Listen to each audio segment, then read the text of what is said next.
Welcome back student. तो इस video lecture में हम डिस्कस करेंगे सिंथेसिस ऑफ विटामिन डी के बारे में। तो विटामिन डी हमारे पास एक फैट सॉल्युबल विटामिन है और इसको हम कॉमनली कहते हैं कैल्सीफेरॉल्स।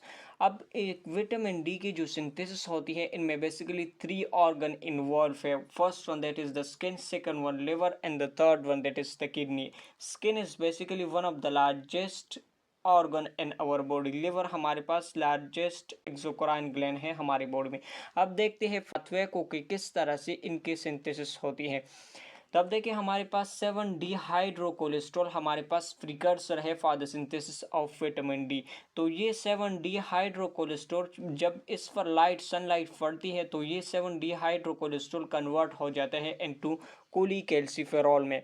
अब यही कोलीकैल्सिफेरॉल बेसिकली ब्लड सर्कुलेशन के थ्रू जाते हैं लिवर में और लिवर में इन कोलीकैल्सिफेरॉल को कन्वर्ट किया जाता है इनटू 25 हाइड्रोक्सी कोलीकैल्सिफेरॉल में। अब यही 25 हाइड्रोक्सी कोलीकैल्सिफेरॉल बेसिकली इनहिबिट करता है विटामिन डी के सिंथेसिस को। जब भी इनकी कंसंट्रेशन ज़्यादा हो जाती है तो ये इनहिबिट कर देता है विटामिन डी के सिंथेसिस को।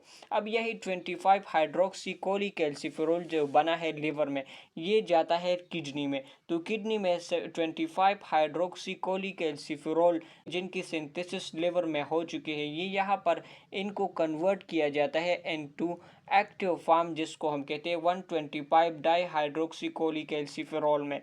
और ये प्रोसेस होता है under the action of parathormone जो कि रिलीज होता है फ्रॉम द पैराथायरॉयड ग्लैंड। और यही 125 डाईहाइड्रोक्सीकोलीकैल्सिफेरॉल ये हमारे पास एक्टिव विटामिन डी है। और ये active vitamin B basically responsible होते हैं for the absorption of calcium ion from the gastro intestinal tract. अब जब भी कैल्शियम आयन की कॉन्सेंट्रेशन ज़्यादा हो जाती है तो ये बेसिकली इनहिबिट कर देता है 125 डाईहाइड्रोक्सीकोलीकैल्सिफेरॉल के सिंथेसिस को from the 25 हाइड्रोक्सीकोलीकैल्सिफेरॉल by inhibiting the parathermones. So this is the overall pathway how the synthesis of vitamin D occur.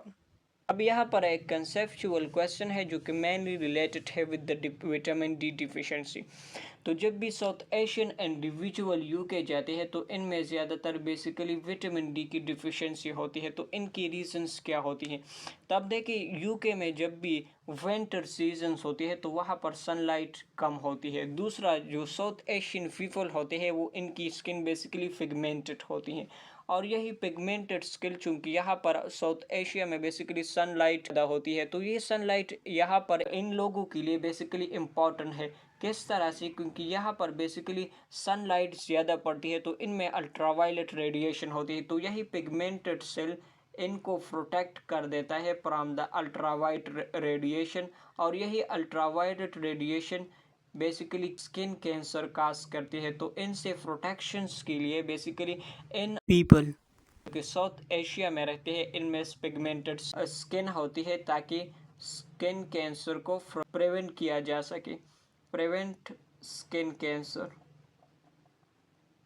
अब जब ये यूके वगैरह जाते हैं तो वहाँ पर बेसिकली विंटर सीजन में स्पेशली विंटर सीजन में सनलाइट कम होती है। तो यही पिगमेंटेड स्किन बेसिकली क्या कर देता है? पैसेज ऑफ लाइट को इनहिबिट कर देता है। जब पैसेज ऑफ लाइट इनहिबिट हो जाता है तो इसी की वजह से बेसिकली विटामिन डी के सिंथेसिस बेसिकली स्टॉप हो जाता है जिसकी वजह से इनमें विटामिन डी की डिफिशिएंसी होती है। So this is overall about the synthesis of vitamin D.